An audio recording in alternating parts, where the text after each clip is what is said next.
Hello, this is Mohammad Faisal Hasan Rabbi. আমি আজ আপনাদের দেখাবো আপনারা কি করে খুব সহজে অ্যাপের জন্য স্ক্রিনশট তৈরি করতে পারেন। অনেকেরই এটা রিকোয়েস্ট করছে, আসলে আমি অনেক দেখলাম, আসলে সেভাবে কোনো সলিউশন পাইনি, এজন্য ভাবলাম আপনাদের সাথে শেয়ার করি। দেন আপনারা একটা ব্রাউজারে যাবেন, ব্রাউজারে যাওয়ার পরে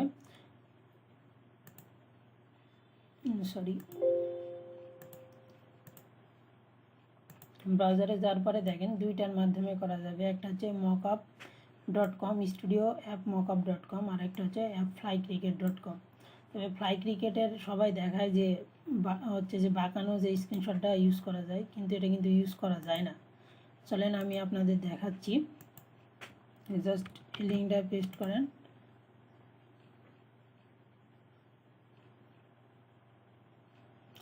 দেখেন এরকম একটা ইন্টারফেস পাবেন। তারপরে আপনারা এখান থেকে জাস্ট টাচ করবেন, তারপরে আপনারা যে ডিভাইসের জন্য চান সেই ডিভাইসটা নিতে পারবেন। আমি অ্যান্ড্রয়েডের জন্য আপনাদের দেখাচ্ছি। অ্যান্ড্রয়েডের দেখেন এখানে আমরা অনেকে যে ব্যাকগ্রাউন্ড টাইপ আছে, সলিড কালার আছে, আপনি অ্যাড স্ক্রিন করলে অ্যাড স্ক্রিন হবে। তারপর আপনি কালার চেঞ্জ করতে পারবেন। তারপরে দেখেন এই যে এখানে লেআউট আছে, সবাই দেখায় যে এইগুলো লেআউট কিন্তু ইউজ করা যায়, কিন্তু এটা যদিও আগে ফ্রি ছিল, কিন্তু এখন আর কিন্তু ফ্রি নেই, এখন এগুলো কিন্তু পেড। যেমন দেখেন এটা কিন্তু ফ্রি, এটা ফ্রি, এটা ফ্রি। আপনি এরকমভাবে অনেকগুলো অ্যাড স্ক্রিন অ্যাড করতে পারবেন। তারপরে দেখেন এখানে কিছু ব্যাকগ্রাউন্ড আছে, ব্যাকগ্রাউন্ড অপশানে গেলে আপনি যেটা এখানে সিলেক্ট করে ব্যাকগ্রাউন্ড চেঞ্জ করতে পারবেন। তারপরে দেখেন লেআউটেরটা বললাম। তারপরে স্ক্রিনশট, আপনি অ্যাড স্ক্রিনশট করতে, এখানে অ্যাড স্ক্রিন করলে আপনার যে কোনো একটা স্ক্রিনশট আপনি হচ্ছে যে নিয়ে ওপেন করতে পারেন। দেখেন এখানে আসছে। এভাবে আপনি স্ক্রিনশট করার পরে এখানে আপনি টাইটেল চেঞ্জ করতে পারেন। এখানে যাবেন, এই যে টেক্সট অপশানে যাবেন, দেখেন এই যে এখানে আপনি কালার চেঞ্জ করতে পারবেন, টাইটেলের কালার কেমন হবে। তারপরে এখানে আপনি লিখতে পারবেন, আপনি যা লিখবেন তাই আর কি হবে, টাইপ হেয়ার।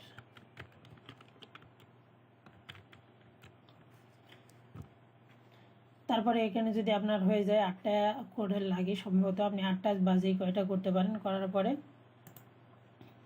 জাস্ট আপনি এখানে করার পরে আপনারা এক্সপোর্টে ক্লিক করবেন, জাস্ট ওকে করলে তারপরে যে সিলেক্ট অল করবেন, সিলেক্ট অল করলে এই যে ডাউনলোড 3 আপনাদের জিপ আকারে দিয়ে দেবে। আমি আর আপনার এটা করলাম না। আর এই সমস্যার সমাধান আমি হচ্ছে যে একটা নতুন একটা দেখছিলাম, যে যে এই যে এটা যে স্টুডিও অ্যাপ mockup.com, এটা অনেক ভালো লাগছে আমার কাছে আর কি, এই জন্য আমি ভাবলাম আপনাদের শেয়ার করি। আপনারা খুব ফ্রিতে এটা করতে পারবেন। যেন দেখেন এই যে আমি এটাতে যাচ্ছি মকআপ, আমার যেহেতু একবার করছি, আপনারা যে সামনে যদি যান তাহলে আপনাদের আর প্রথম থেকে যদি আমি দেখাই, এটাতে ঢুকবো, এই সাইডে ঢোকার পরে স্টার্ট নাও এখানে ক্লিক করব। ক্লিক করার পরে দেখেন আপনার এরকম ধরনের একটা ইন্টারফেস পাবেন। এটা আইওএসের জন্য পাবে, অ্যান্ড্রয়েডের জন্য, আমি অ্যান্ড্রয়েডের জন্য করছি। অ্যান্ড্রয়েডের জন্য করার পরে দেখেন এই যে এখান থেকে আপনি নিয়ে স্ক্রিনশট নিতে পারবেন। দেখেন এখানে কতগুলো টেমপ্লেট আছে। হ্যাঁ, আপনি এই ধরনের টেমপ্লেটগুলো কিন্তু ইউজ করতে পারবেন। যেমন দেখেন আমি কিন্তু যে এই টেমপ্লেটটা আমাকে আর কি ভালো লাগছে, এই টেমপ্লেটটাকে আমি লোড করলাম। Yes, start new project. Then দেখেন আমাদের কিন্তু এই যে টেমপ্লেটগুলো কী হয়েছে, একেবারে সুন্দরভাবে চলে আসছে। হ্যাঁ, এরপরে যদি আমরা কি করতে যাই, যে টেমপ্লেট দেখেন এখানে আসবে,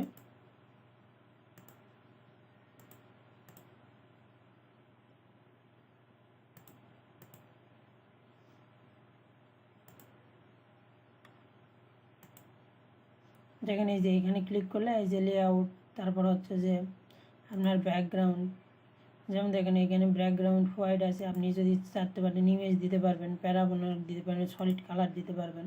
যেন এই কালারটা যদি আমি ব্ল্যাক করি তাহলে হচ্ছে রেড করি তাহলে রেড হয়ে যাবে, ব্ল্যাক করলে ব্ল্যাক হয়ে যাবে। এটা আপনারা এটা একটু ঘাটাঘাটি করে দেখে নেবেন। এখানে আছে, তারপর আপনি আইকন চেঞ্জ করতে পারবেন। তারপর এখানে আপনাদের সাবটাইটেল, এই যে এখানে সাবটাইটেল যা সাইজ আপনাদের কেমন লাগে, যে এখানে টাইটেলের বিষয়টা আছে, এই যে ইউর টাইটেল, এখানে আপনি যদি লেখেন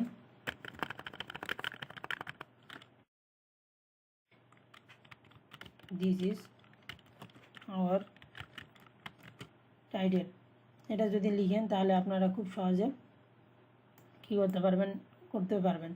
দেন দেখেন এখানে আমরা যদি তারপরে হচ্ছে যে সাবটাইটেল ডিভাইস আপনার সবগুলো চেক করে নিতে পারবেন। চেক করার পরে আপনার যদি মনে হয় যে আমার আরও কিছু হচ্ছে যে দরকার, মানে হচ্ছে স্ক্রিনশটের দরকার, আপনি যে এখান থেকে টেমপ্লেট নিয়েও করতে পারবেন। যে ভাবছি আমি আরেকটা টেমপ্লেট অ্যাড করব, জাস্ট এখানে লোড নেবেন,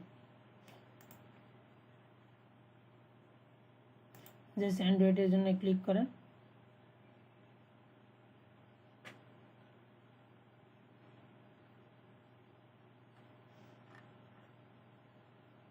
দেন দেখেন একটা স্ক্রিনশট সিলেক্ট করার পরে আপনারা এই অপশানগুলো পাবেন।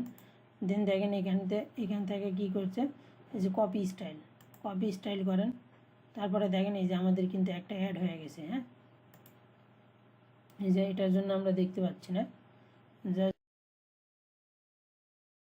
আমরা কি করি একটা নতুন টেমপ্লেট নিই, স্টার নিউ প্রজেক্ট, তারপর দেখেন লোড হয়েছে। তারপরে আমার যদি প্রয়োজন হয় এটা একটা কপি করার, তাহলে আমরা জাস্ট কী করব দেখেন এই যে এখানে সিলেক্ট করার পরে জাস্ট কপি স্টাইলে ক্লিক করবেন। ক্লিক করার পরে যেহেতু এটা জাস্ট এই যে এখানে বাটনটাকে এভাবে টান দিবেন, তাহলে দেখবেন যে হচ্ছে আপনার একটা চলে আসছে। তারপরে এখান থেকে আপনি সেট টাইটেল যা ইচ্ছা যায় আপনি চেঞ্জ করতে পারবেন, টাইটেল চেঞ্জ করতে পারবেন, কালার চেঞ্জ করতে পারবেন, ব্যাকগ্রাউন্ড যদি আমি ব্যাকগ্রাউন্ডটা হলুদ দিই তাহলে এই যে এই কালার চলে আসবে।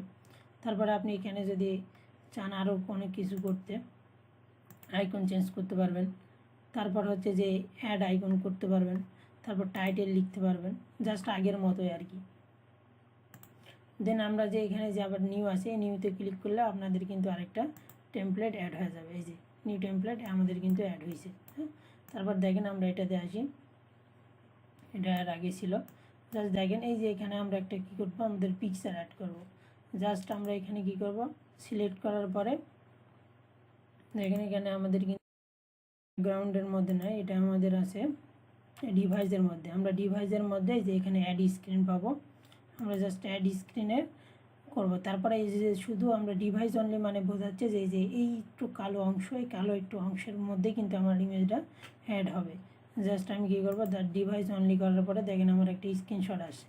আমি জাস্ট যদি এটা করি ওপেন করলাম, দেখেন এই যে এখানে চলে আসছে। তারপর আমি যদি এটাতে করি অ্যাড স্ক্রিন, দেন ডিভাইস অনলি, জাস্ট আমি যদি এটা দিই জাস্ট দেখেন এই যে আমার এটা কিন্তু চলে আসছে। এভাবে আপনারা কি করতে পারেন, কালার চেঞ্জ করতে পারেন। আপনারা একটু জাস্ট এখানে এসে দেখবেন সবগুলো অপশান, তারপর এখান থেকেও সেভ করতে পারবেন। কিন্তু জাস্ট আমরা এখান থেকে জাস্ট এখানে আসবেন, এখানে এসে আপনি প্রিভিউ দেখে নেবেন সব কিছু। আপনারা এখান থেকে যদি করেন তাহলে এই যে এখান থেকে আপনাদের স্ক্রিনশটগুলো আপনারা সবগুলো দেখে নিতে পারবেন। দেখা করার পরে জাস্ট এখানে ডাউনলোডে ক্লিক করলে দেখেন এরা পিএনজি আকারে আমাদের কিন্তু ডাউনলোড করতে দিচ্ছে। হ্যাঁ, ডাউনলোড করতে পারি, তবে আমরা এখান থেকে ডাউনলোড করব না, আমরা এক্সপোর্ট থেকে ডাউনলোড করব। তারপরে এক্সপোর্ট থেকে আপনি নাম দিতে পারেন অ্যাপসের বা ক্রম করে, তারপরে এক্সপোর্ট স্ক্রিনশট করলে আপনার স্ক্রিনশটগুলো কী হবে, জিব আকারে যাবে। তারপর আপনি ইচ্ছা মতো ইউজ করতে পারবেন। এই যে এখানে সেভ করছে, যেহেতু এটা হচ্ছে যে আপনাদের দেখানোর জন্য করছি এই জন্য আমি সেভ করছি না, আপনারা সেভ করবেন। Thanks for watching and subscribe my channel.